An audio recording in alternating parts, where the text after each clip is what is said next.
Bueno, hola chicos, ¿cómo les va? Bueno, hoy vamos a dar VIH, infección por VIH. La idea es dar en esta primera parte todo lo que son los aspectos epidemiológicos, clínicos, terapéuticos y un poco de lo social que implica esta enfermedad. Y después vamos a ver el tema de las infecciones oportunistas asociadas.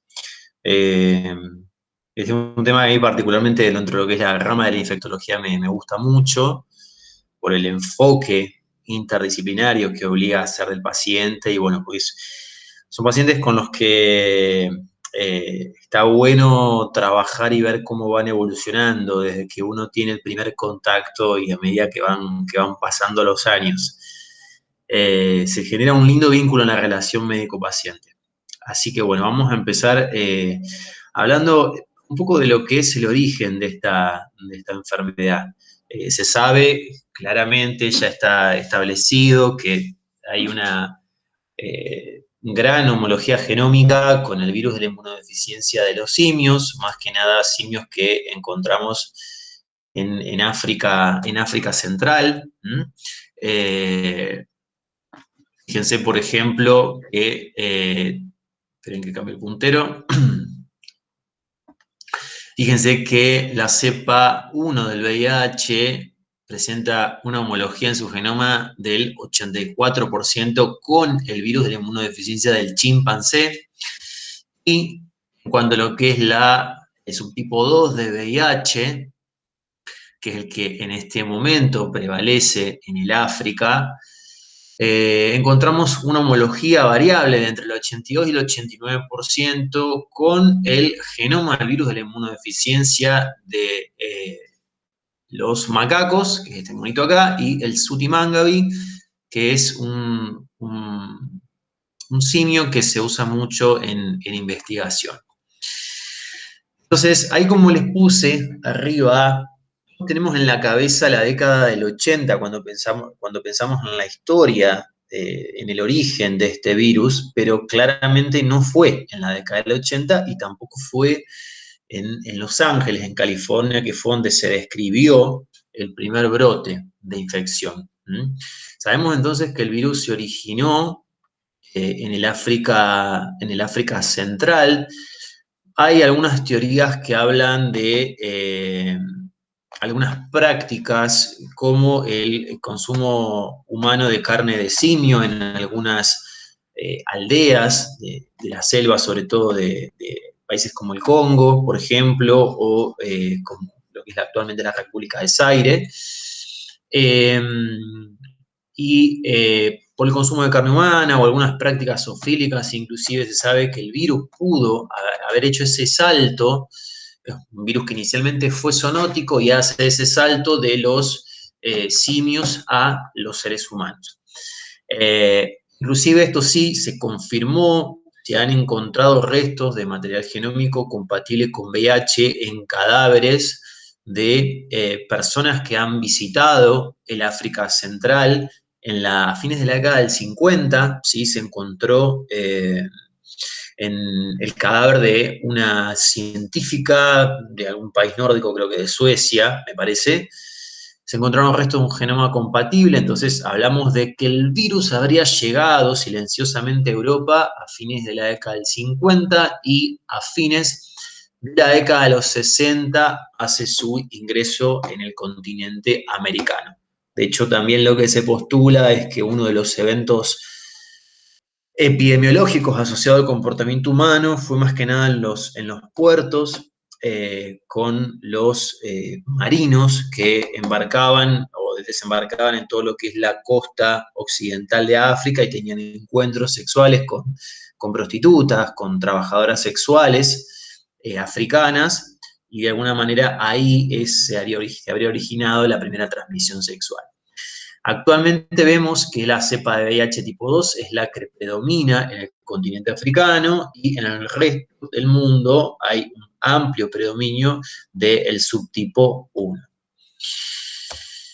Entonces, ¿qué fue lo que pasó? ¿Por qué fue una pandemia que explotó tan rápido, porque ocurrió en un punto histórico de profundo cambio social. Hubo una serie de eventos que gestaron un caldo de cultivo apto para que el virus rápidamente primero se haga endémico de ciertos países y rápidamente se convierta en una pandemia como la que hoy lamentablemente estamos experimentando.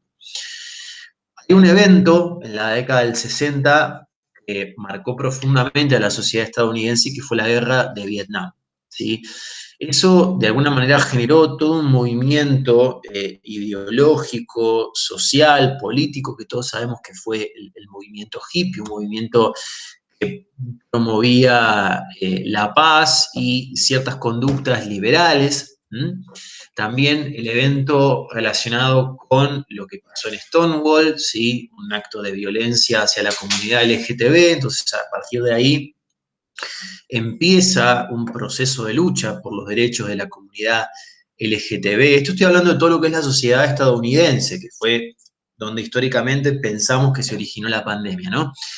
Pero a partir de eso, de todos estos movimientos, también empieza a liberalizarse el consumo de drogas, sobre todo de drogas endovenosas, más que nada la heroína, y también el uso de la píldora anticonceptiva, que de alguna manera dejó de lado la conducta de usar habitualmente el preservativo. Entonces, todo esto fue, como les dije antes, un gran caldo de cultivo que hizo que rápidamente el virus se disemine por todo el mundo. Haciendo también un poquito de historia, este es el evento que marca el inicio, que figura en todos los libros, pero como ya les dije, estamos obligados actualmente a desestimar. El 5 de junio del año 81, el CDC, el Centro de Enfermedades Infecciosas de los Estados Unidos, reportó 5 casos de neumonía por Pneumocystis jirovesi en hombres homosexuales, ¿sí? Hasta ese momento se sabía que Pneumocystis jirovesi claramente era un patógeno de los inmunodeprimidos, pero asociado más que nada a otro tipo de patologías inmunodepresoras, como ser, por ejemplo, las patologías reumatológicas, las autoinmunes y las enfermedades oncohematológicas. Vieron que había otro tipo de inmunodepresión no filiada en estos pacientes del área urbana de Los Ángeles, de California, y característicamente esos 5 pacientes no tenían ningún vínculo entre sí, por lo menos estos 5 primeros casos. El llamado paciente cero fue un piloto, en realidad era un copiloto, un comandante a bordo, que se llamaba Gaetan Dugas, de la línea aérea Air Canadá.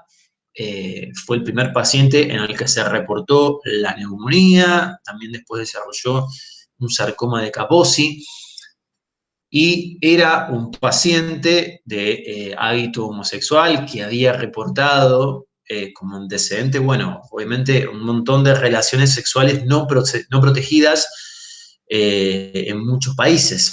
Yo siempre lo extrapolo con el final de una película que no sé si alguno habrá visto y lo recuerda, que es El planeta de los simios. La versión nueva, digamos, donde en una de las últimas escenas un piloto desarrolla la infección por el virus y se va de viaje y se ve un mapa mundi de cómo se va generalizando la infección en todo el planeta. Bueno, esto de alguna manera fue prácticamente igual. Pero Gaetan Dugas quedó como un personaje en la historia que ya sabemos que hoy en día no fue el paciente cero. Es más que nada algo simbólico. Fíjense, este es un artículo de un mes después del New York Times, de julio del año 81, donde reportan 41 casos de sarcoma de Kaposi en pacientes homosexuales. Fíjense lo que dice en este apartado, ¿sí? El señor Curran, que sé que en esa época no sabía demasiado lo que estaba pasando, dice que no había ningún riesgo en personas no homosexuales, ¿sí? Ni en mujeres, en hombres, digamos, heterosexuales, ni en mujeres, que estaba solamente, digamos, era algo que era patrón o patrimonio, mejor dicho, de los gays. Fíjense el nivel de ignorancia que manejamos en esa época y lamentablemente de ahí derivó la denominación de peste rosa y después pasó a denominarse el famoso Club de las 4H, porque los casos iniciales se reportaban en pacientes homosexuales, en adictos a la heroína, en hemofílicos y en comunidades de haitianos de raza negra. En los hemofílicos puntualmente porque sabemos que para lograr un concentrado de factor que se usa en la terapéutica de la hemofilia son necesarias cientos de miles de unidades de sangre.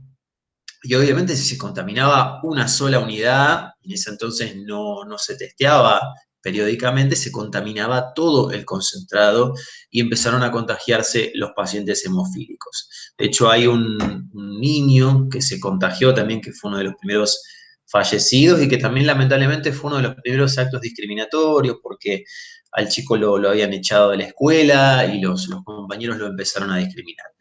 Fíjense que ya 2 meses después teníamos más de 100 casos reportados y en el año 83 este señor, este científico, que es Luc Montagnier, es un científico de nacionalidad francesa del Instituto Pasteur, estaba estudiando junto con un colega, con su equipo de investigadores, digamos, a un paciente con poliadenopatías. Aparentemente era un paciente con una fiebre de origen desconocido y poliadenopatías, en el que se sospechaba como etiología un linfoma. Se le hace una biopsia de un ganglio y ven material genético compatible con un retrovirus. Como en ese momento el equipo de Luc Montagnier en Francia no contaban con una tecnología adecuada de secuenciación genómica, por lo que tengo entendido, mandan la muestra a Estados Unidos, a San Francisco, al instituto que coordinaba Robert Gallo, y ellos terminan de secuenciar el genoma del VIH y hacen el anuncio del descubrimiento. Entonces ahí se armó todo un quilombo científico, político, diplomático entre los Estados Unidos y Francia, que se terminó dirimiendo en el año 2008, cuando finalmente a Luc Montagnier le entregan el Premio Nobel de Medicina como el descubridor oficial del VIH. En el año 85 aparecen los primeros test, estos son los ELISA de primera y segunda generación, que si bien tenían una alta sensibilidad y especificidad, todavía tenían una ventana diagnóstica mucho más amplia que la que tenemos hoy. En el año 87 aparece el AZT, la acidobudina, la primer droga oficialmente autorizada. Acá estamos hablando, chicos, de lo que es la era de la monoterapia, que no modificaba prácticamente el pronóstico y la evolución, sobre todo en los pacientes que se diagnosticaban en estadio SIDA o con infecciones oportunistas. La sobrevida era muy pobre, ¿sí? A fines de la década del 80 el virus llega a nuestro país también y yo he hablado con infectólogos que ya tienen por ahí 50, 60 años, que vieron esa época florida de la pandemia, donde literalmente los pacientes entraban al hospital a morirse, ¿sí? Entraban con un oportunista y no salían porque era imposible recuperarlos desde el punto de vista inmunológico, entraban con CD4 por el piso, y por más que uno tratase el oportunista, el paciente lamentablemente terminaba falleciendo. Entonces fue una época de una mortalidad altísima. En el año 89, fíjense que se reportan los primeros casos de transmisión vertical y acá ya progresivamente se empezó a concebir la enfermedad fuera de lo que es el espectro de las minorías. Digamos, ya dejamos de pensar en el VIH como un virus de los adictos a drogas, de los homosexuales, de los hemofílicos, y se empezó a pensar en un virus que podía infectar a cualquier ser humano. De hecho, como todos sabemos, Freddie Mercury en el año 91 muere de una neumonía asociada a, bueno, a su infección en estadio SIDA. Y la muerte de Freddie desde el punto de vista cultural también marcó un antes y un después, porque vieron que una mega estrella como él había sucumbido a la enfermedad Y eso de alguna manera hizo que la gente acuda masivamente a testearse y empiece a tomar conciencia. No solamente Freddy, digamos, un montón de personalidades famosas, rockeros acá de nuestro país, creo que Moura y algún otro que no me acuerdo en este momento, pero fallecieron de VIH. Eh, y eso hizo que la gente tome conciencia. En este año también aparecen otras drogas de la misma familia de la ZT, siempre dentro de lo que es el espectro de los inhibidores nucleósidos de la transcriptasa reversa. Dianosina, estaudina y salcitabina eran drogas que, si bien tenían una eficacia aceptable, eran recontra tóxicas por la acidosis láctica que generaban, pancreatitis, neuropatía periférica. Realmente el riesgo-beneficio del tratamiento era súper cuestionable, porque los pacientes lo terminaban abandonando por la cantidad de efectos adversos que desarrollaban. Hoy en día, de todos estos, el más viejito, la lamivudina, que seguimos usando en la actualidad porque es y fue siempre uno de los antirretrovirales mejor tolerados, tanto para el tratamiento de la infección como VIH como de la hepatitis. Avanzando un poco más dentro de lo que es la historia, ¿sí? Nos encontramos en el año 94, que ya la pandemia es llevada al cine con películas como Filadelfia, le valió el Oscar a Tom Hanks como mejor actor, la banda siguió tocando, una muy buena peli que les recomiendo que la vean, que habla también, creo que es con Richard Gere, habla también de los orígenes de la epidemia y se visualiza al inicio de una de las primeras escenas, un brote en una aldea de África, que pensaron que podía tratarse de un brote de ébola y terminó siendo un brote de VIH. Esta famosa escena de Forrest Gump, donde Jenny le dice a Forrest que está aparentemente infectada por un virus desconocido, ya todos asumimos que era VIH. En este año también se instaura el protocolo 076, la profilaxis con la ZT para las embarazadas, el trabajo de parto. En el año 96 aparece otra familia de drogas. Acá a las más viejitas le sumamos el abacavir, que en la actualidad se sigue usando, también es una droga bastante bien tolerada. Y aparecen los primeros inhibidores no nucleósidos de la transcriptasa reversa, de la viridina desapareció del mapa, efavirenz, ya les diría que si bien es una droga que usamos más de 20, 25 años, hoy en día prácticamente ya está en desuso, así que les sugiero que dejen de familiarizarse con el efavirenz. En este año también, a fines del 96, aparecen los primeros inhibidores de proteasa, que también eran bastante tóxicos, pero bueno, acá hay un quiebre importante dentro de lo que es la mortalidad, porque los inhibidores de proteasa nos adentran dentro de lo que es la famosa TARGA, digamos, terapia antirretroviral de alta eficacia. Y a partir del año 96, la mortalidad bajó muchísimo, muchísimo, muchísimo. Y la sobrevida también aumentó considerablemente. Entonces, de alguna manera, el descubrimiento de los inhibidores de proteasa como una nueva familia de antirretrovirales mejoró mucho la sobrevida y el pronóstico de estos pacientes y ya se dejó de concebir al VIH como una sentencia de muerte. Más allá de esto, la mala noticia es que un paciente infectado con VIH en esos años tomaba en promedio entre 10 y 12 comprimidos por día. Entonces, fíjense también lo que era para un paciente tragar 12 pastillas por día. Era también un motivo frecuente de abandono del tratamiento y de fracaso terapéutico.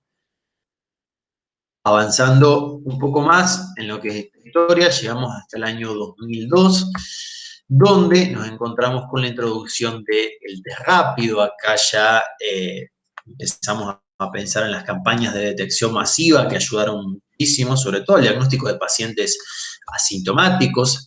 Avanzando en el año 2006, acá ya dejamos de pensar en ese cóctel, en el famoso cóctel de 10, 12, 14 pastillas, y nos adentramos en la era de la monoterapia coformulada, es decir, monoterapia en el contexto de que el paciente tomaba una sola pastilla por día, que tenía 3 drogas. Eso también marcó un hito enorme en lo que es la adherencia al tratamiento. Fíjense lo que fue para un paciente que a lo mejor ya en esta época tomaban 6 pastillas en promedio, decirle, un día va al consultorio y decirle, mirá, a partir de ahora vas a tomar una sola pastilla.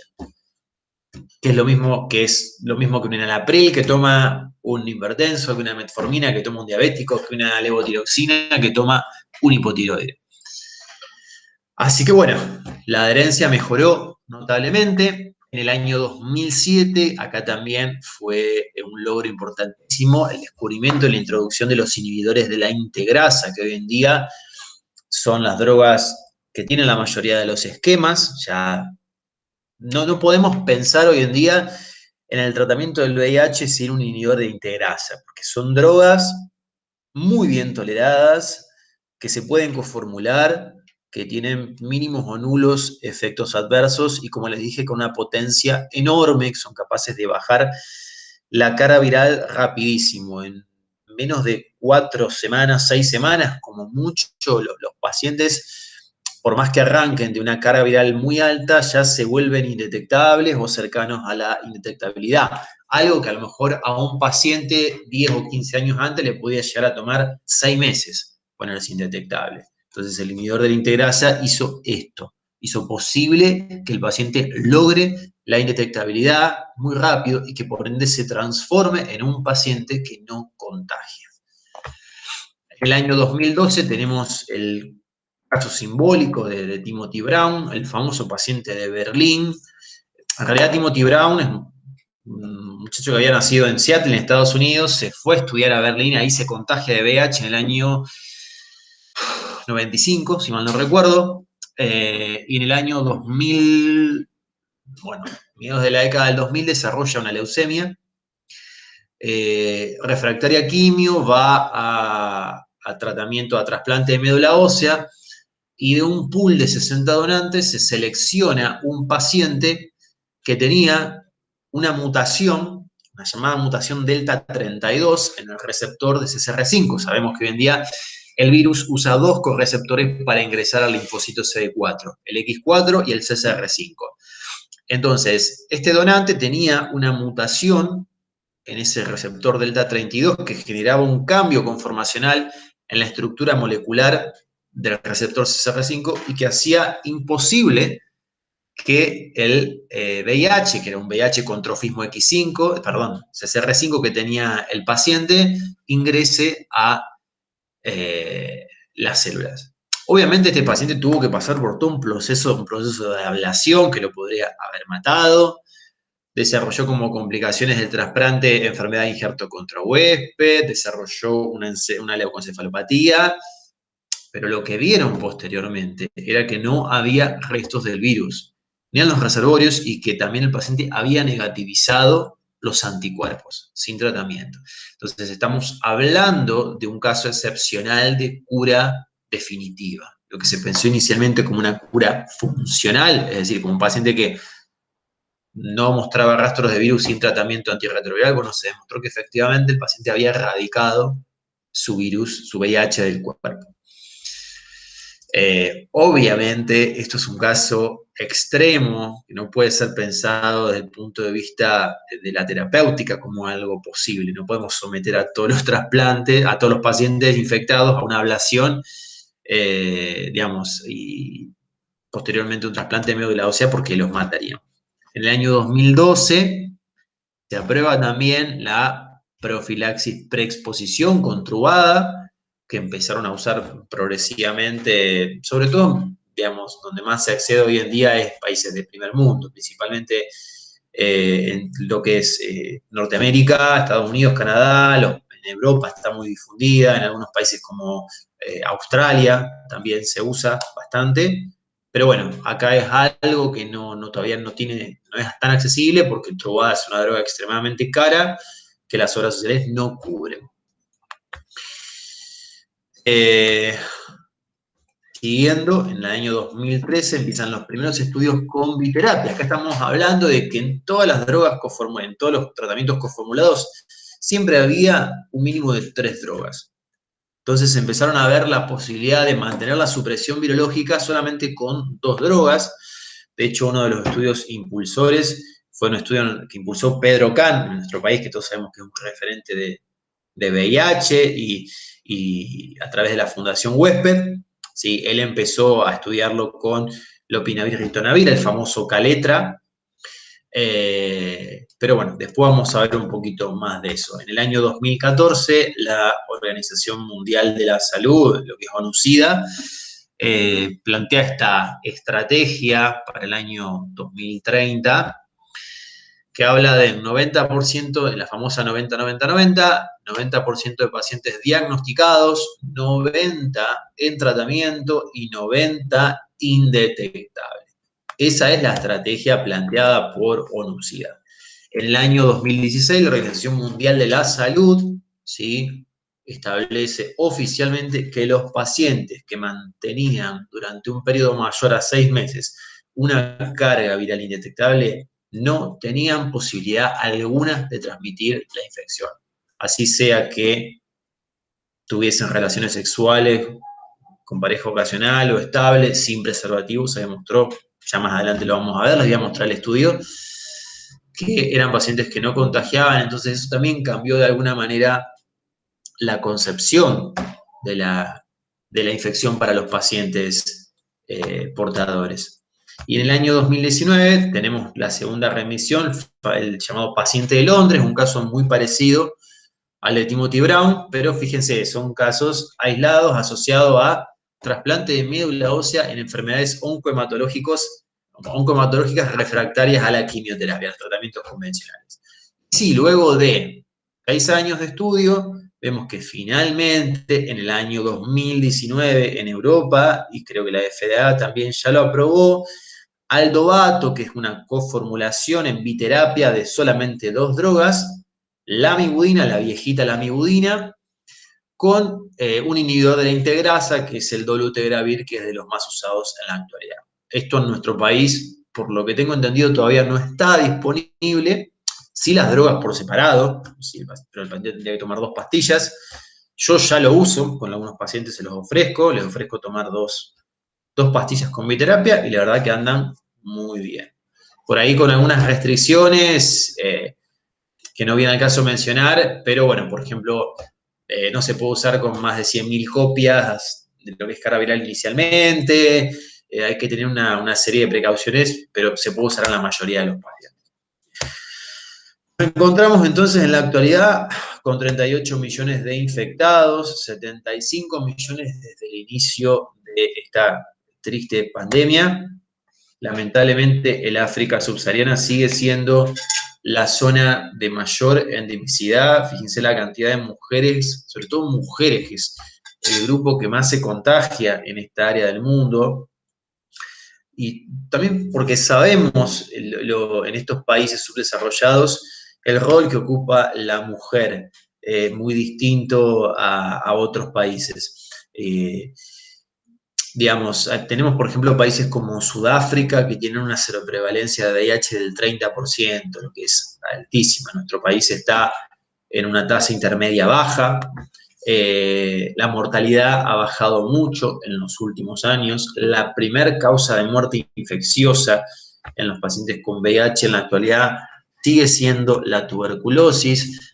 Fíjense, acá está lo que les comentaba, cuán lejos estamos de las metas de ONU-SIDA, ¿no? Por ahí el acceso al testeo no está tan lejos, fíjense, 80, 90. Entonces, el test es algo que no es un problema, ¿sí? Sobre todo, ni siquiera en los países de África, donde una ELISA se puede hacer en cualquier lado. El principal problema hoy en día para lograr la meta de ONU-SIDA es el acceso a la medicación, ¿sí? Y sabemos que en áreas pobres como África es muy, muy difícil, o por lo menos también lograr una adherencia adecuada por el nivel de pobreza y analfabetismo que encontramos ahí. Así que bueno, y fíjense que los grupos de riesgo tampoco han cambiado demasiado, si bien hubo una equiparación dentro de lo que es homosexuales con heterosexuales, pero siguen siendo grupos francamente vulnerables. Hablando un poquito, una breve reseña de lo que es la fisiopatología, tampoco me quiero meter demasiado en esto porque es bastante amplio y complejo y no los quiero aburrir, pero fíjense que desde que el virus entra en el organismo, hay una serie de factores que juegan, después vamos a hablar un poquito más adelante, pero una vez que el virus logra ingresar al organismo, establece en las células dendríticas de la mucosa una especie de latencia, se llama periodo de fase de luna llena o luna de miel, una cosa así, luna llena creo que es.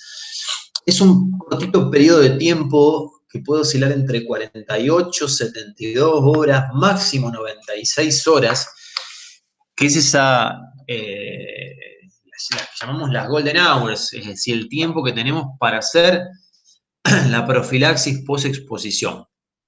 ¿Por qué?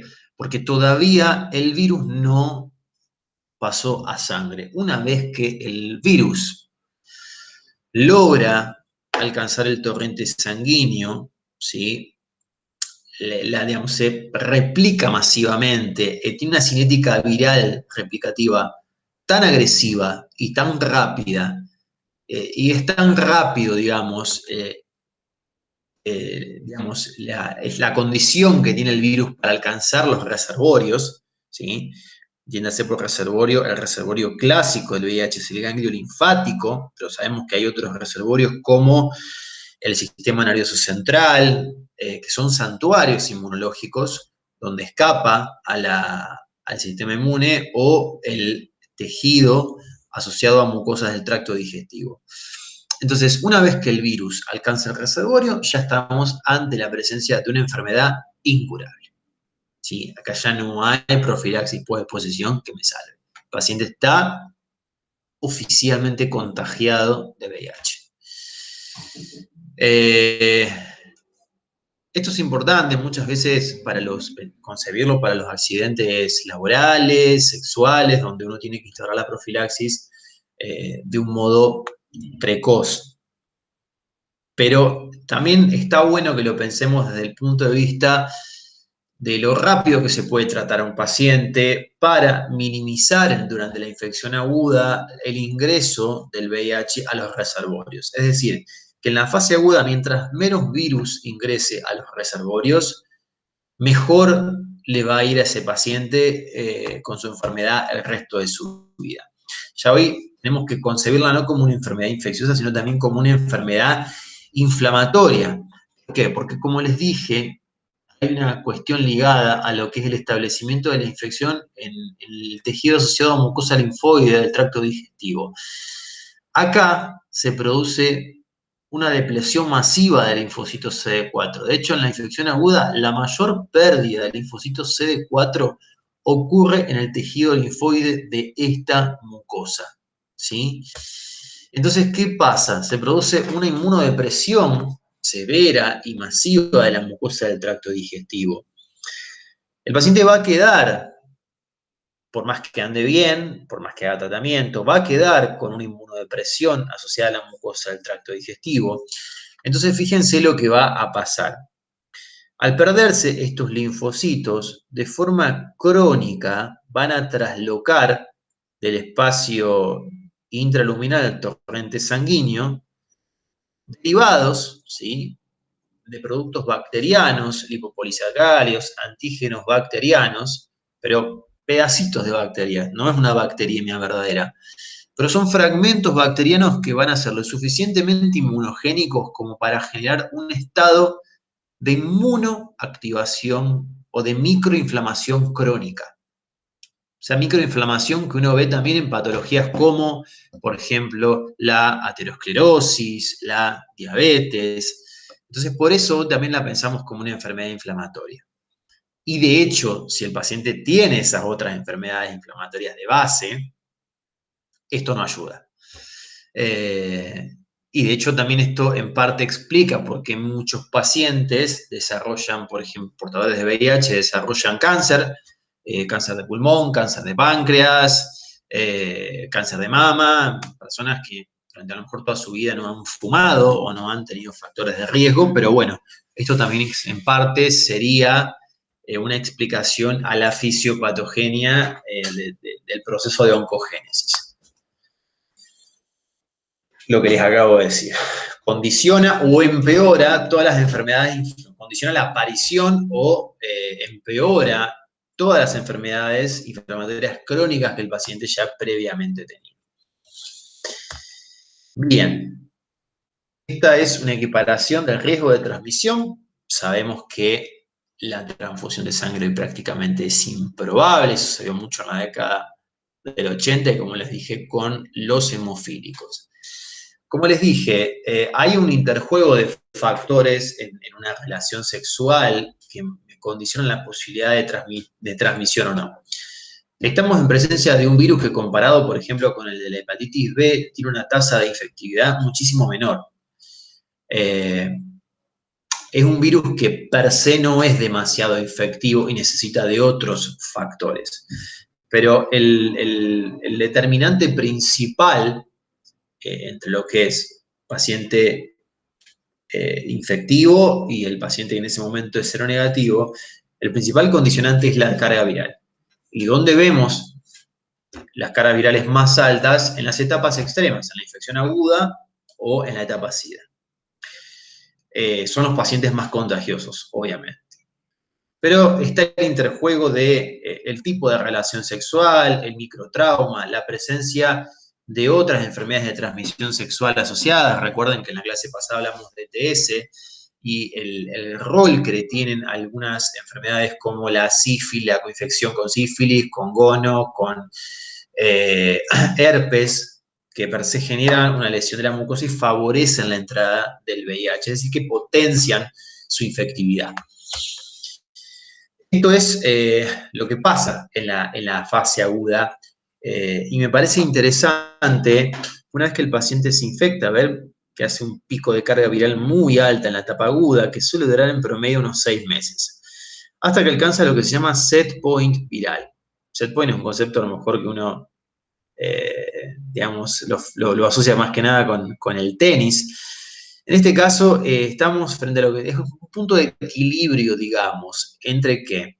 Entre la cantidad de nuevos virus que se producen, o viriones, y la cantidad, acá no está la curva, pero de linfocitos CD4 que se pierden.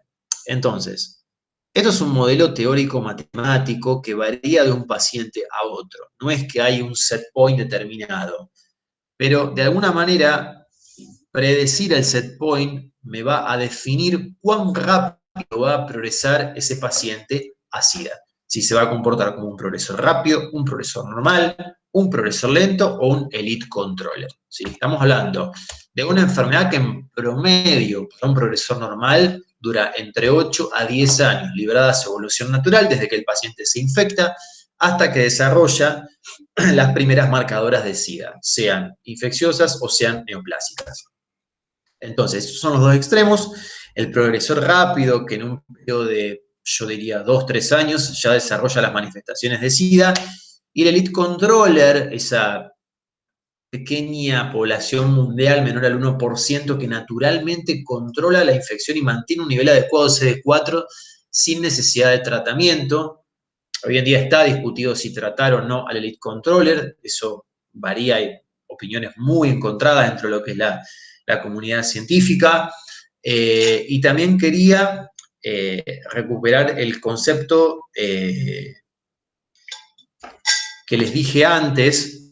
A ver si quiero, en un minutito. Les quería recuperar el concepto de... nada, olvídense. Me tildé.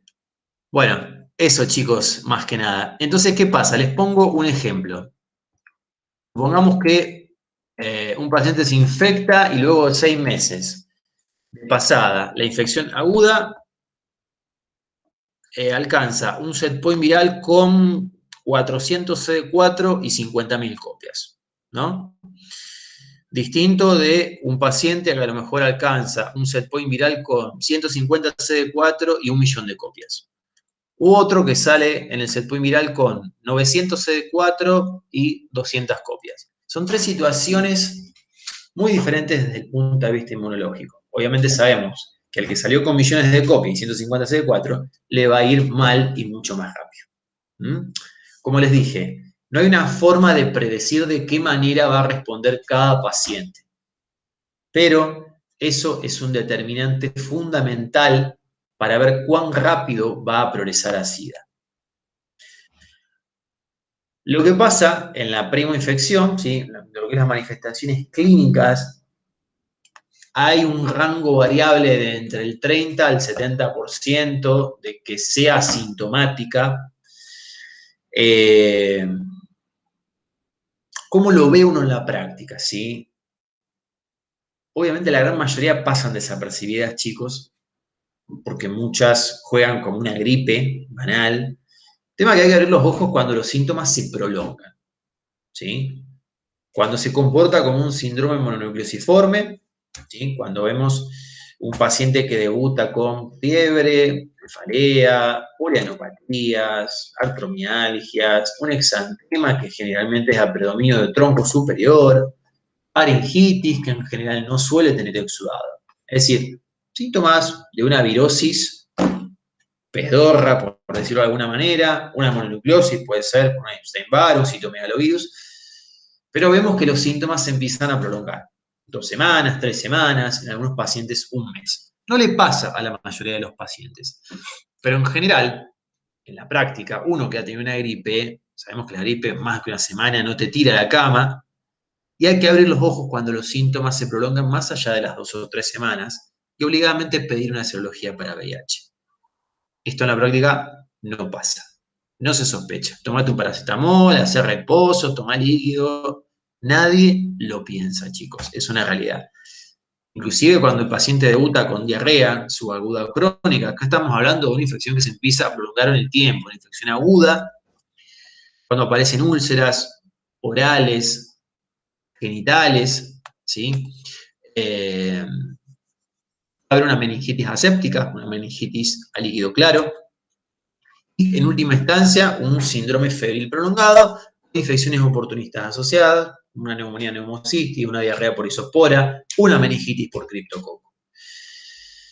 Lo que sí podemos predecir, haciendo una correlación entre lo que es la clínica con la que se comporta el síndrome retroviral agudo, ahí sí podemos predecir que los pacientes que desarrollan un síndrome retroviral agudo prolongado, florido, con muchas manifestaciones clínicas, probablemente alcancen un set point que condicione una velocidad de progresión muy rápida a SIDA. ¿Me explico? Es decir, que hay una correlación directa entre lo que es la clínica del síndrome retroviral agudo y la velocidad con la que ese paciente progresa a SIDA. Si un paciente en el retroviral agudo debutó con un oportunista, probablemente en menos de 2 años esté en SIDA. ¿Sí? Eso sí lo podemos predecir. Diagnóstico. Esto ya todos lo sabemos, pero sumamente importante hacer asesoría pre y post-test. Yo siempre les aconsejo que en los controles de salud a los pacientes hay que testearlos siempre, no solamente para VIH, sino para todas las enfermedades de transmisión sexual. Ni hablar si nos viene un paciente con una BDRL positiva, úlceras genitales por herpes, hay que pensar en la posibilidad de confección. Ojo, ojo con un paciente joven con algún evento isquémico cardiovascular, un infarto, una angina de pecho, más que nada pensándolo desde el punto de vista de cómo se comporta como enfermedad inflamatoria. También hay que solicitar serología para VIH en pacientes jóvenes que no tengan otros factores de riesgo asociados, que no tengan factores de riesgo familiares, que no sean cocainómanos, ¿sí? Y tampoco subestimar el diagnóstico en los adultos mayores, que sabemos que típicamente tienen un comportamiento que incluye el no uso de preservativos en forma habitual. El periodo de ventana en general, 2 semanas, hoy en día con los ELISAs de cuarta generación que tenemos, fíjense que allá el Western blot es algo que ha entrado en desuso, el diagnóstico se confirma con una PCR, es decir, un paciente que le viene el ELISA de cuarta positivo, sensibilidad y especificidad mayor al 99%, 2 ELISAs ya hacen diagnóstico, chicos. Esto está protocolizado, se confirma con la PCR, obviamente, pero ya, chicos, con 2 ELISA el paciente es positivo. ¿Mm? E inclusive en lo que es el protocolo de diagnóstico, ya con la segunda muestra, cuando le pidan segunda muestra, ya usan esa muestra también para hacer la PCR, no es que le van a sacar 3 veces sangre, primero ELISA, segundo ELISA y PCR. Ya con el segundo ELISA largan la PCR. Lo que allá les puse es que el Western tarda en más o menos 8 semanas en positivizarse. Entonces, por ahí, si viene negativo o indeterminado, es útil para decir, bueno, este paciente está recién infectado. Esto es académico, no tiene ninguna implicancia pronóstica ni terapéutica. El test rápido, que se hace por inmunocromatografía, tenemos el diagnóstico en resultado en 15 a 20 minutos. Y siempre en la primera muestra también vamos a solicitar de base una cara viral y los CD4 basales para establecer el set point del paciente. Y también es útil para definir si en ese momento el paciente necesita profilaxis contra infecciones oportunistas, es decir, si tiene menos de 200 CD4, o también para definir qué esquema antirretroviral vamos a usar. Este es un cuadro con el que ya todos están familiarizados. Fíjense que todo paciente que esté indetectable y bajo tratamiento siempre va a estar en estadio 1. Este estadio, es decir, la presencia ya de marcadora, me hace diagnóstico de SIDA desde el punto de vista clínico, y menos de 200 CD4 también me hace diagnóstico serológico, inmunológico, más que nada de SIDA. Ahora, fíjense lo que es un porcentaje, porque uno está acostumbrado, por ejemplo, a decir, bueno, a ver, paciente tiene, no sé, 350 CD4, ¿no? Y tiene un porcentaje del 10%.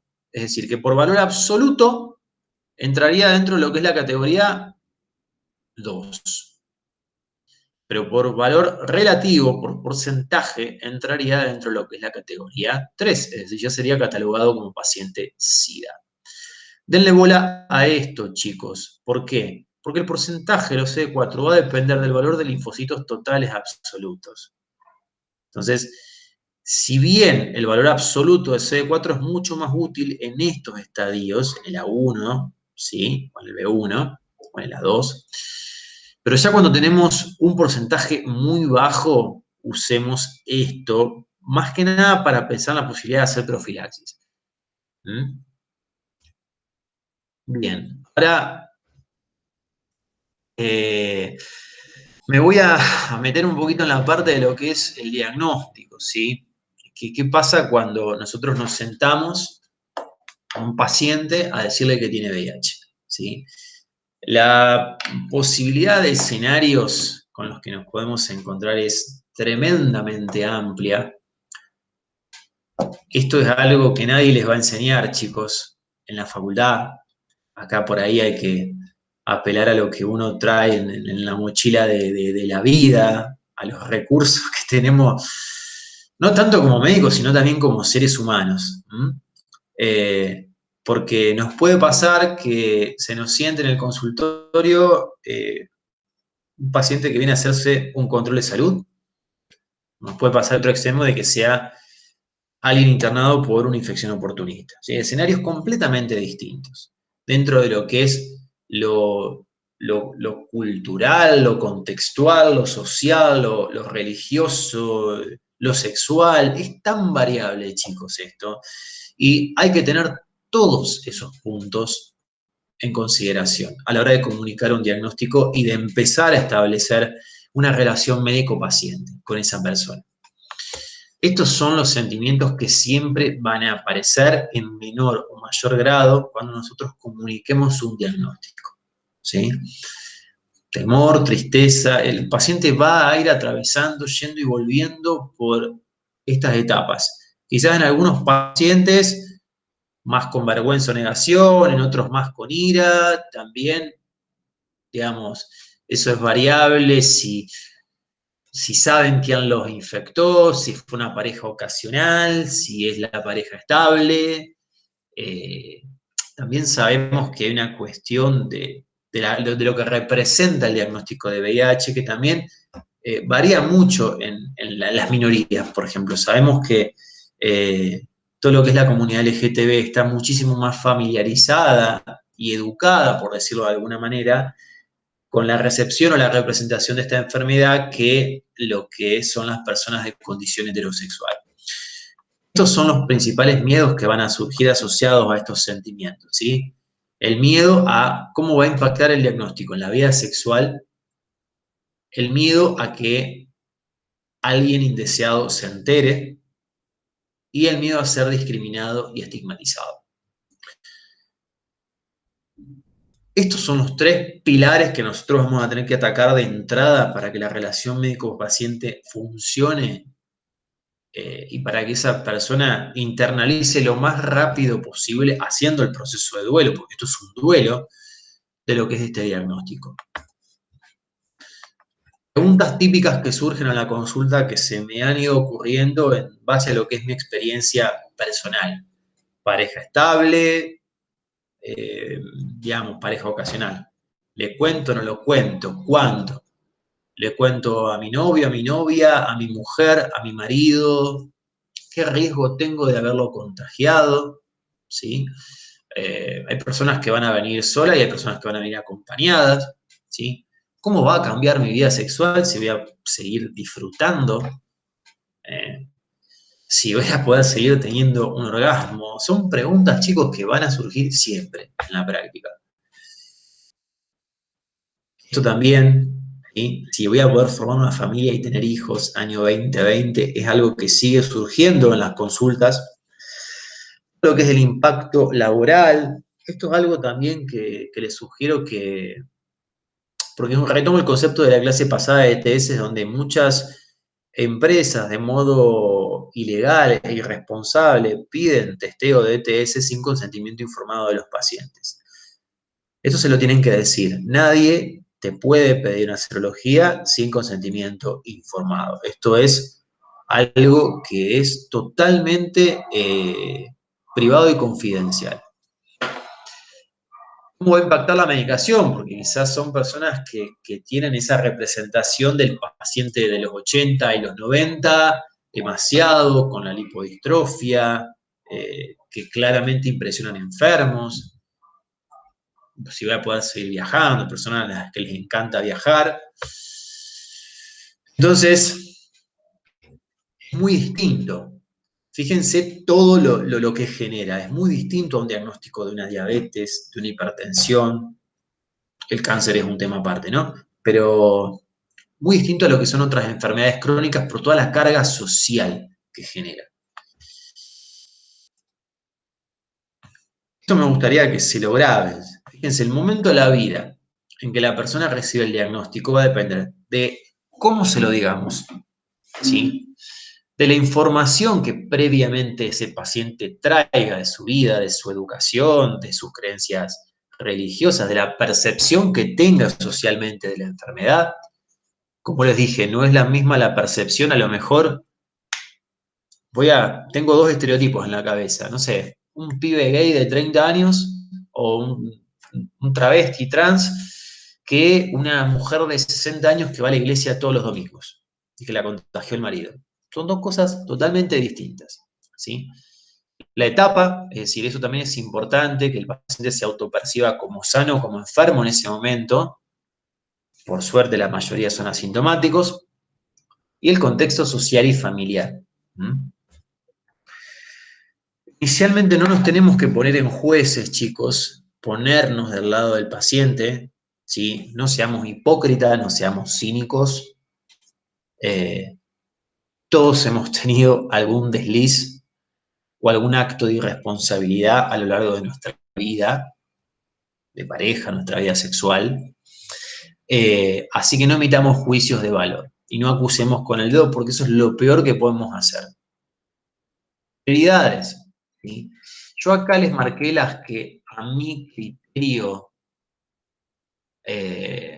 confidencialidad, dice ahí, las que a mi criterio son importantes en la primera consulta.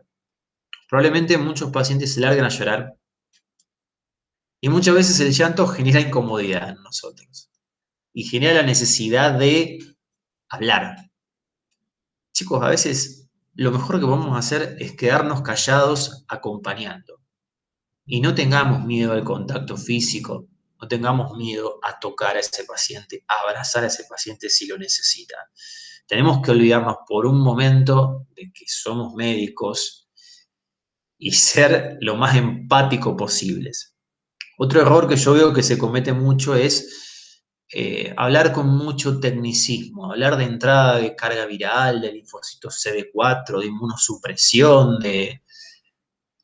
No hay apuro para eso, ¿sí? Y tampoco hablar, de decir, mirá, tenés esto, y poner una mochila pesadísima y que el paciente se vaya a la primera consulta con esa mochila porque no ayuda, ¿sí? Las dos primeras cosas que le tienen que decir a este paciente es, primero, vos de VIH no te vas a morir y vas a poder tener una vida completamente normal, como tiene un diabético, un hipertenso, un hipotiroideo, ¿sí? Inclusive con mejor calidad de vida que un diabético que usa insulina o un hipertenso que a lo mejor tiene una nefropatía. ¿Estamos? Todos los aspectos de tu vida no van a cambiar, eso hay que decirle, ¿sí? Eso, chicos, en la primera consulta tiene que pasar siempre. Y otra cosa es que en los primeros meses ese paciente va a necesitar mucha contención. Yo trabajo en lo que es el servicio de retrovirus del Hospital Eva Perón, ahí estuve un tiempo haciendo consultorio y no nos manejamos con turnos, ¿sí? Es la demanda espontánea. Los pacientes saben que de 8 a 12, de lunes a viernes, pueden venir sin turno a pedir la medicación. El consultorio no se colapsa porque tenemos un pool estable de pacientes, pero eso favorece mucho el establecimiento de la confianza, y también porque hay mucho estigma de decir, bueno, en el privado, a ver, uno se está sentado en la puerta del infectólogo y se mira en la sala de espera con todos. Y dice, ¿cuál será? ¿No será? Porque en el privado de infectólogo es sinónimo de VIH. No tanto en el público, pero en la sala de espera del servicio de retrovirus, tú sabés que son todos VIH positivos igual que vos, y eso no genera incomodidad. Así que eso también es para tenerlo en cuenta. Si a ustedes les parece, eso depende de cada uno. En los primeros meses, bueno, darles el celular para favorecer una comunicación un poco más activa. Y finalmente, tratar de lograr que después de superada la etapa de duelo, esto sea un punto de inflexión en la vida del paciente. He tenido pacientes que después del diagnóstico de VIH han empezado a hacer ejercicio, bajan de peso, se empiezan a cuidar con las comidas, dejan de fumar, dejan de consumir drogas. Es decir, el diagnóstico per se termina teniendo un impacto tan positivo en la vida de los pacientes. Son personas que empiezan a estudiar, empiezan a viajar, siguen con la idea de tener hijos. Eso es lo mejor que nos puede pasar, chicos. Eso es un éxito, ¿sí? Esto es lo que tenemos que hacer. Reeditar la historia de vida de ese paciente y lograr en menor o mayor, a corto, a mediano o a largo plazo, que el diagnóstico de VIH sea un aspecto más en la vida de esa persona, que no sea una carga, ¿sí? Y yo siempre sugiero también que por lo menos una persona de confianza lo sepa. Ese paciente sabe que su diagnóstico es un secreto, es suyo, pero lo ideal siempre, por cualquier cosa que pase, se puede sugerir, si no está en pareja, hablarlo con un amigo de confianza o alguien de la familia. Hay personas que se terminan abriendo a su círculo de amigos o a su familia y está todo más que bien. Bien, ¿a quiénes hay que tratar? En este momento, chicos, a todos. Esto se ha cambiado a lo largo de los años. Primero era más de 264, después menos de 350, después menos de 500. Ahora, diagnóstico es igual a tratamiento, salvo el tema de los elite controllers, que está un poco en controversia. Entonces, ¿cuáles son los objetivos? Inhibir la replicación viral, tratar de la forma más precoz para inhibir la entrada lo más posible a los reservorios virales, ¿sí? Obviamente, lograr que el paciente se vuelva un no transmisor, evitar la progresión a SIDA, lograr una inmunidad estable, principalmente lograr la indetectabilidad de forma crónica y permanente el resto de la vida de ese paciente. Esto es el objetivo principal del tratamiento antirretroviral. ¿Cuál es la expectativa de vida? La misma de la población seronegativa, chicos. Hay modelos matemáticos predictores que hablan de una expectativa de vida con una diferencia de 2 años. Es decir, vivimos en un país donde la expectativa de vida es de 80, 82 años para hombres, 84, 86 para las mujeres, y que un paciente VIH positivo viva 78, 80 años, es negocio. Obviamente esto va a depender de todo el estilo de vida que lleve el paciente. Si o sea, el paciente que no se cuida, que no hace ejercicio, que fuma, que se droga, no va a vivir 78, 80 años. Este es el trabajito que el trabajo científico que yo les hablaba, fue un estudio multicéntrico, empezó, no me acuerdo si en el año 2016 o 2014, fíjense, se hizo en Londres, en Copenhague, en Dinamarca, en Suiza, en el Hospital San Carlos de Madrid y en Hamburgo, en Alemania. Fíjense que ellos documentaron más de 44.000 relaciones sexuales durante un determinado periodo de tiempo, creo que el seguimiento fue a 2 años, en parejas serodiscordantes heterosexuales, tanto hombre positivo como mujer positiva, y en parejas homosexuales. Todos tenían prácticas sexuales sin preservativo, con o sin eyaculación durante el acto sexual. Para incluir a los pacientes en este estudio, se les pidió que estén en tratamiento antirretroviral y que hayan estado indetectables, por lo menos durante los últimos 6 meses, y que no tengan enfermedades de transmisión sexual asociadas. Fíjense la cantidad de contagios en este periodo de seguimiento.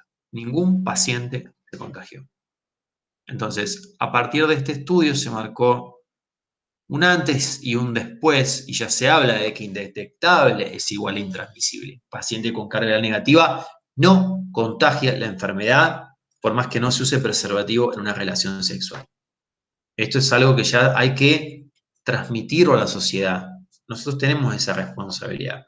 Pero bueno, también veo pacientes VIH seguidos en otros consultorios que no están al tanto de esto, ni siquiera lo saben. Este estudio después se replicó en un subgrupo de pacientes homosexuales, en parejas homosexuales, y se vio en el seguimiento que se habían reportado 10 contagios. Entonces, lo que se hizo fue una secuenciación genómica del virus de esas parejas que se habían infectado recientemente, y se encontraron que genómicamente era distinto al virus de sus parejas. Es decir, que al virus se lo habían contagiado en una relación con un tercero. Bueno. Ok, screening inicial, ¿sí? Estos son los 4 pilares que nosotros tenemos que tener en cuenta en la evaluación inicial de un paciente. Un laboratorio de rutina, recuerden incluir perfil lipídico, laboratorio hepático, serología para lo que se les ocurra. Hepatitis, BDRL, pidan también para citomegalo, toxo, Chagas en nuestra zona, un screening para tuberculosis con PPD y actualizar el calendario de vacunación.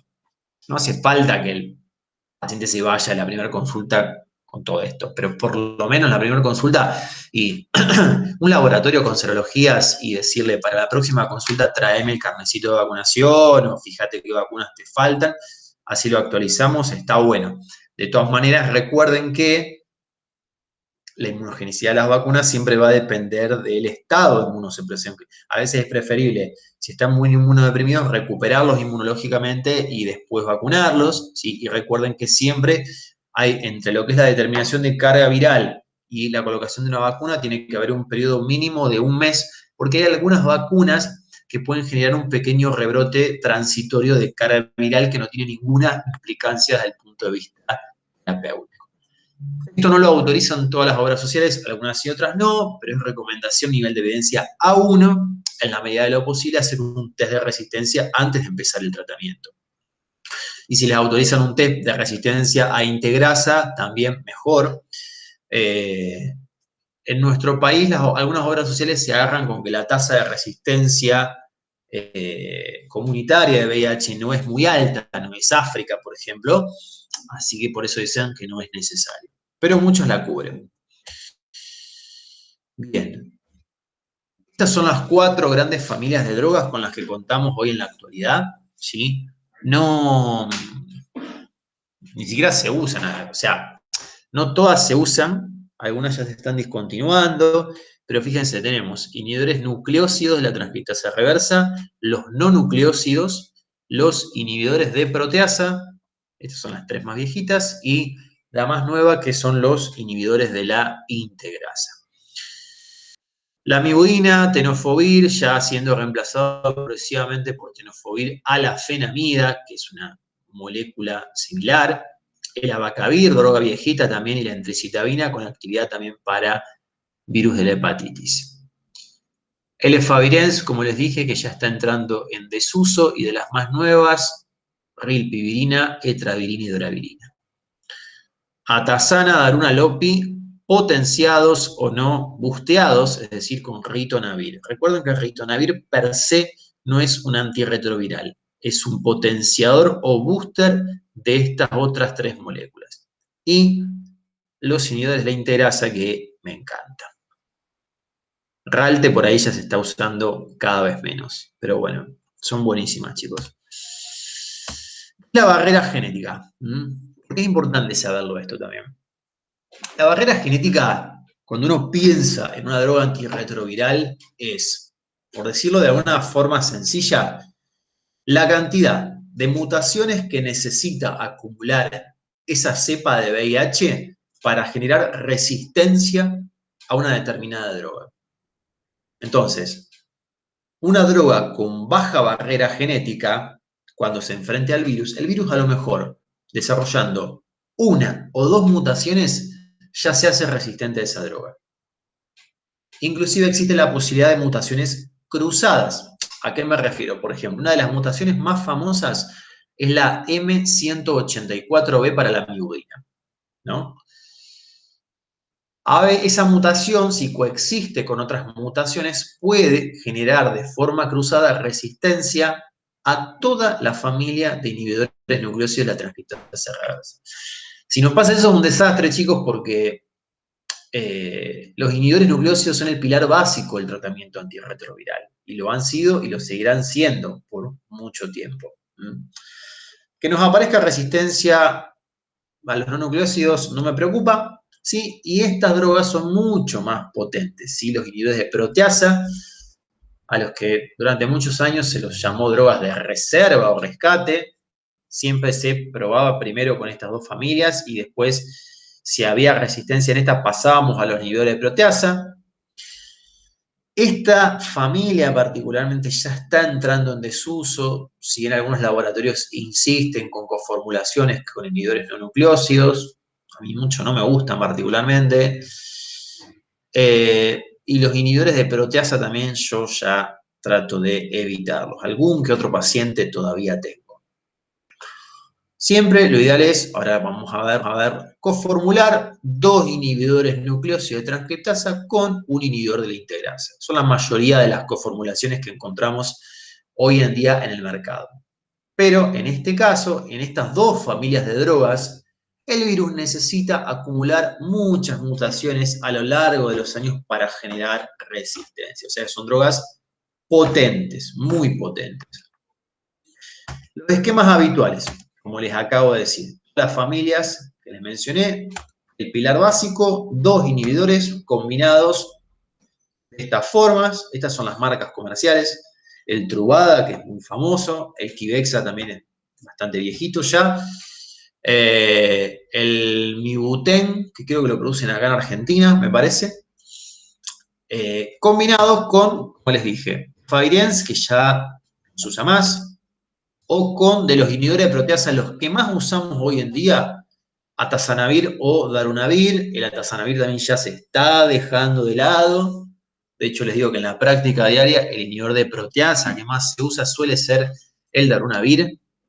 Y los inhibidores de integrasa, estos tres, el dolutegra en general y el elvitegra.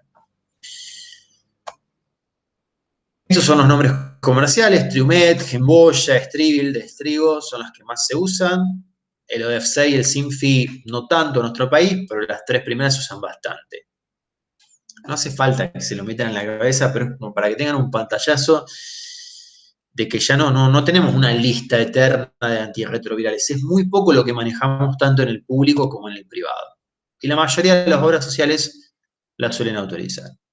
Principales efectos adversos que me gustaría que recuerden: la acidobudina ya no se usa, el Favirenz, el tenofovir, ya, lopinavir, ya, olvídense.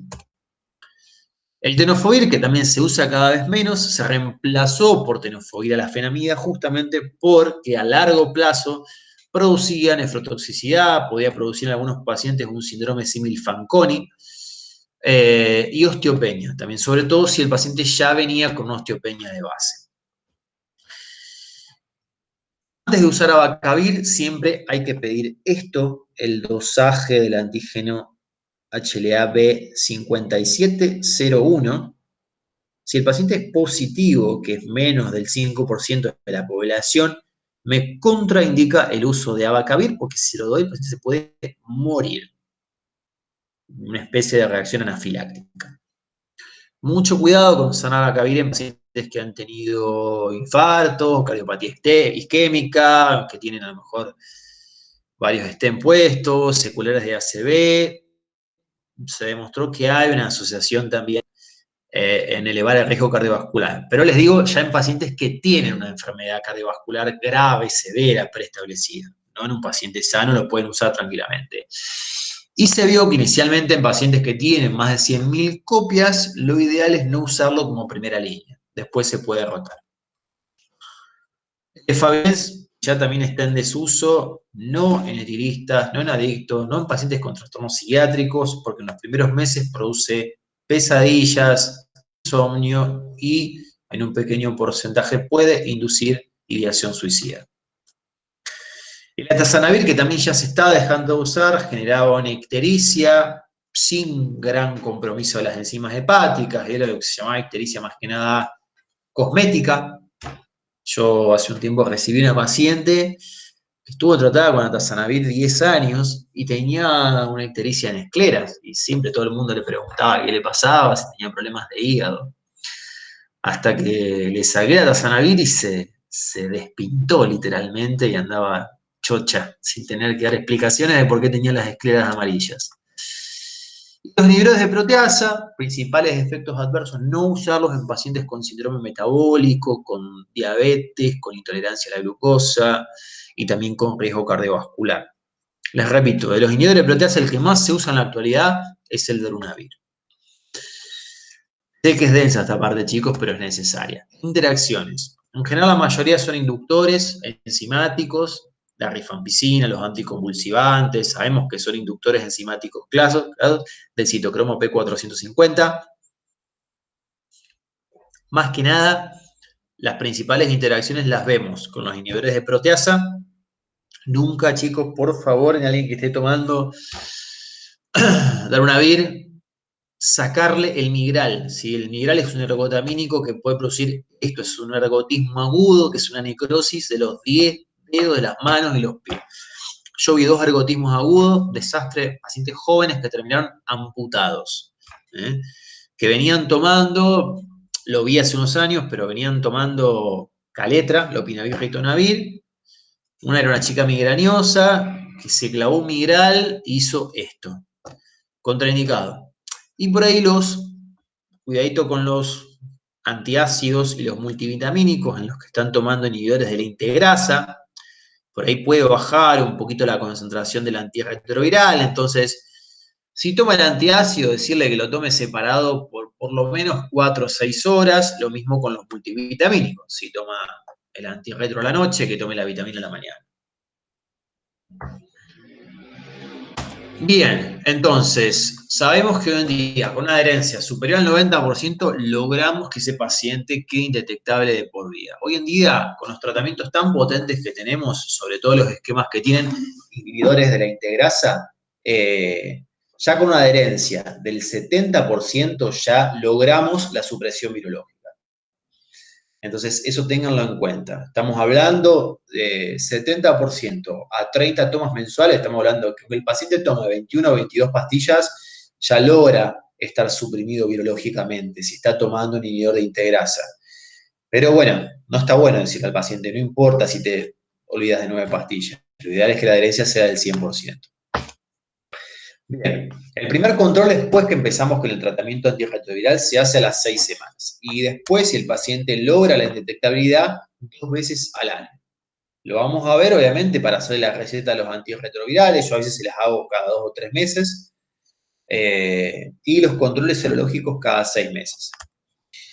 Esto es lo que nos puede pasar en algún control. Fíjense, por ejemplo, paciente que venía indetectable, con menos de 50 copias. Hoy en día la mayoría de los aparatos detectan menos de 20 copias y vemos que de golpe hace un repique, una carga viral entre 50 y 200, supongamos 150.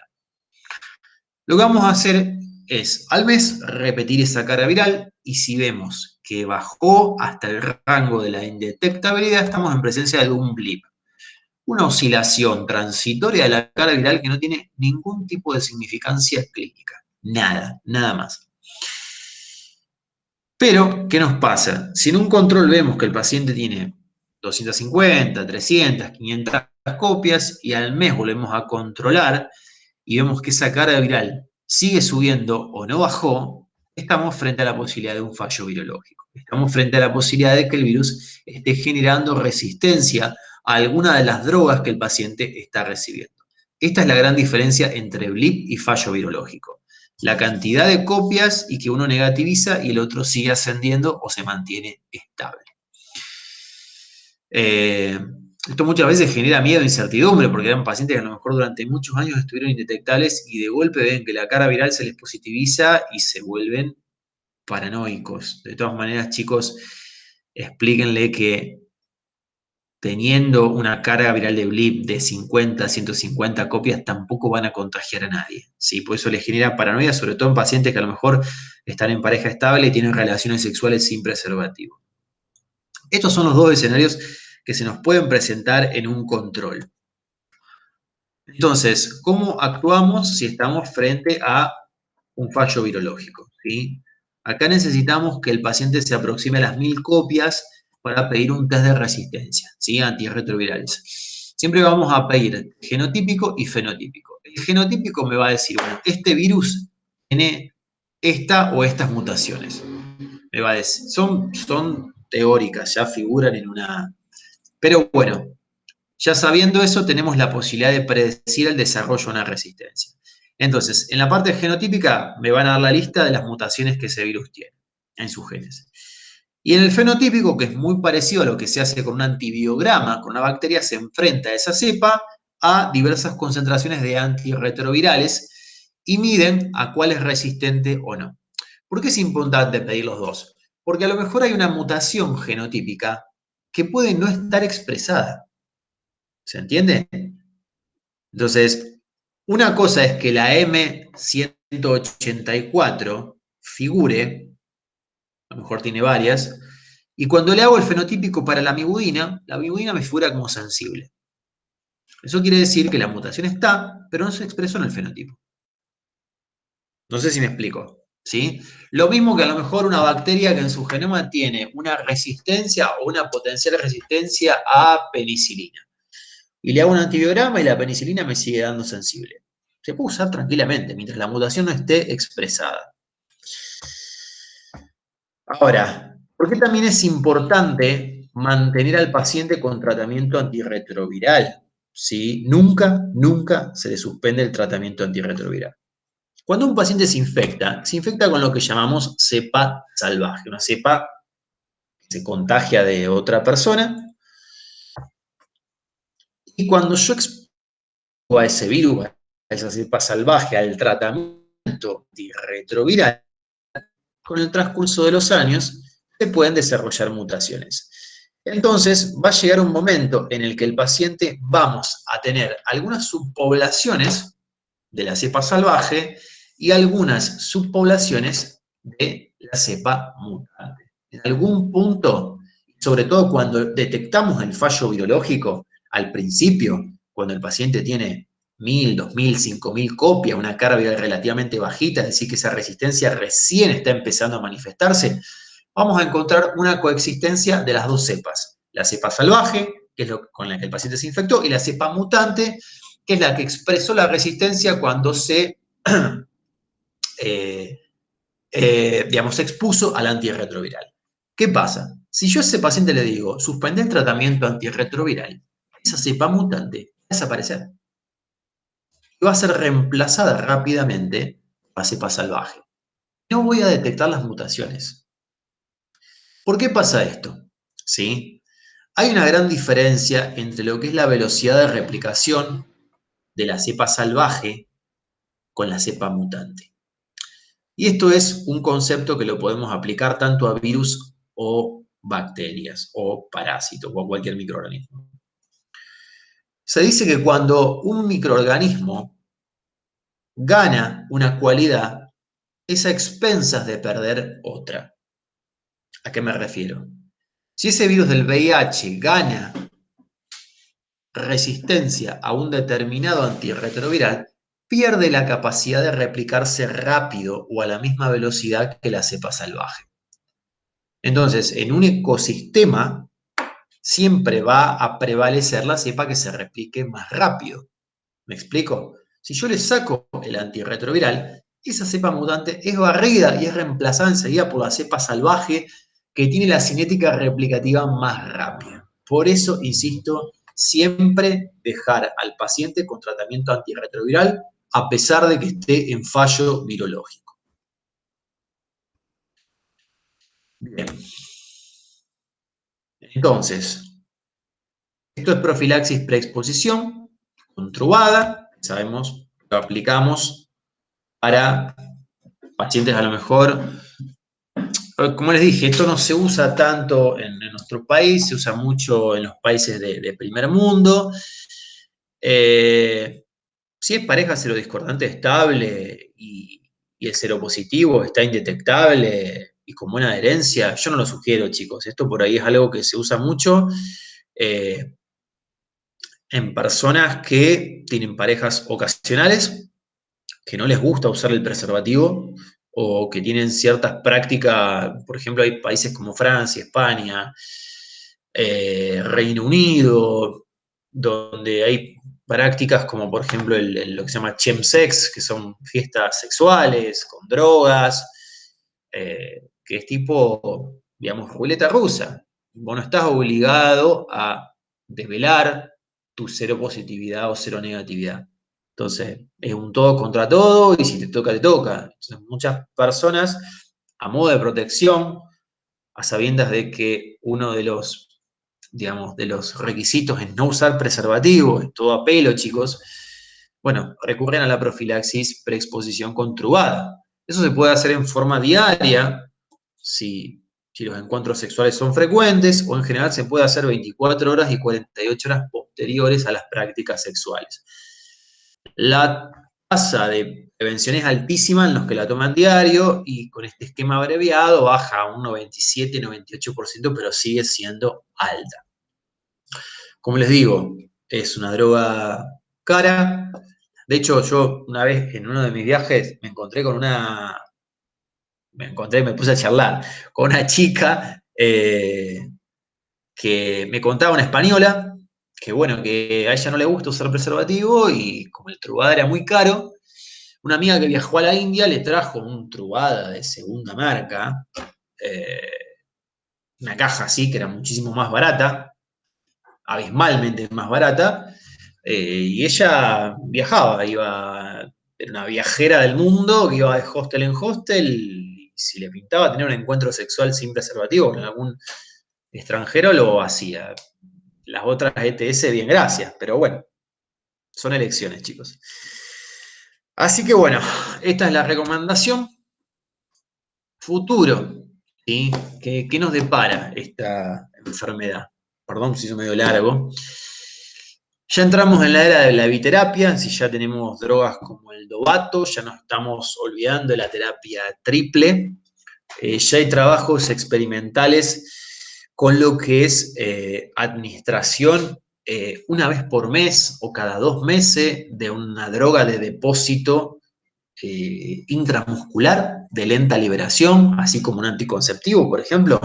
Bueno, ya hay trabajos con muy, muy buenos resultados. Entonces, fíjense, chicos, cómo pasamos en la década de los 90 de 12 pastillas por día a la posibilidad de que los pacientes infectados se pongan un inyectable cada 2 meses.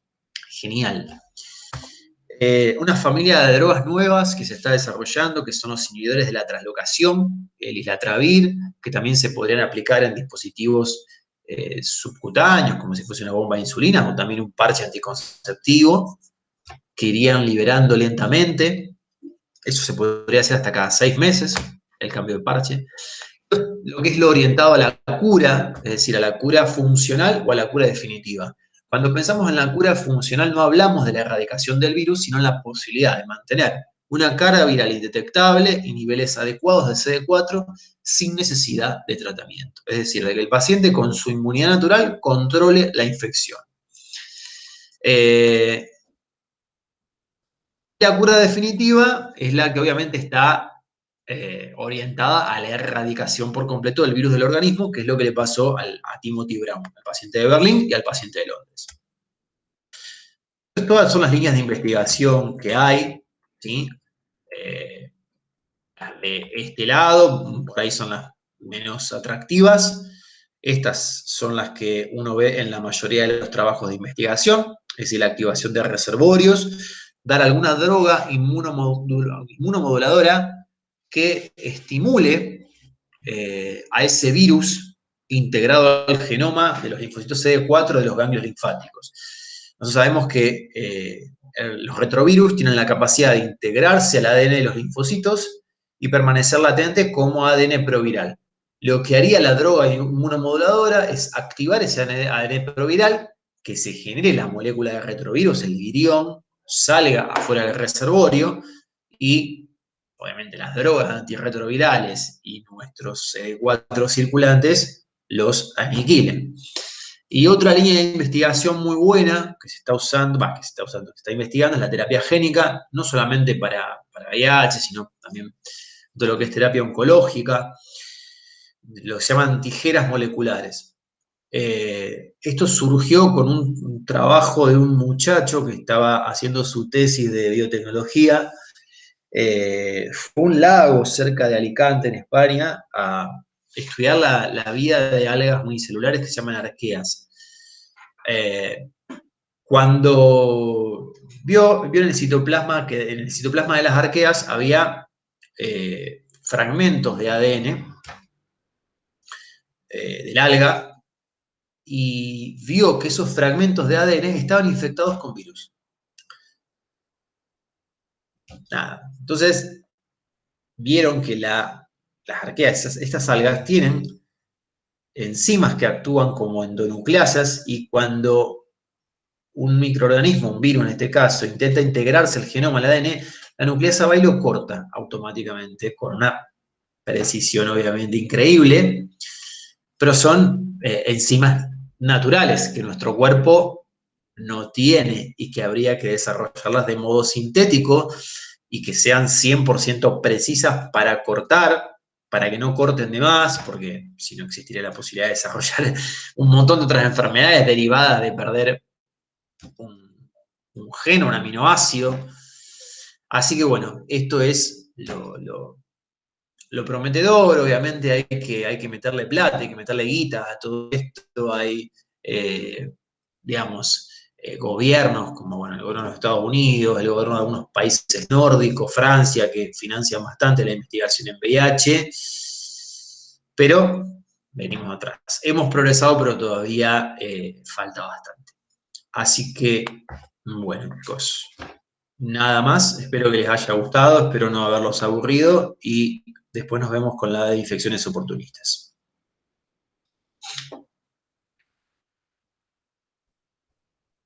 Listo, Pau.